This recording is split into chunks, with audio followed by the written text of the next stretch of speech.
এখন বেশি বাইক একসাথে বের হইলেই মানুষ ভাবে রেস চলতেছে।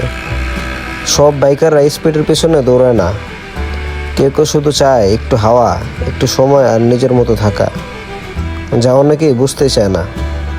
এই অবধি ভিডিওটি যারা দেখতেছেন অবশ্যই কমেন্ট করে আপনার মতামত জানাবেন। কিন্তু আমরা হাইওয়ে রোডে চলে আসছি, এখন আপাতত ভিডিওটা অফ রাখি, আবার দেখা হচ্ছে রেস্টুরেন্টের কাছে গিয়েই।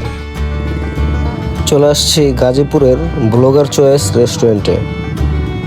এখানে আমাদের খিচুড়ির অর্ডার দেওয়া রয়েছে আগে থেকেই।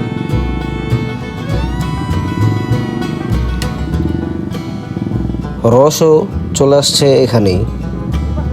আগে এখান থেকে রস খাবো, এরপর সকালের নাস্তার জন্য রয়েছে ভুনা খিচুড়ি।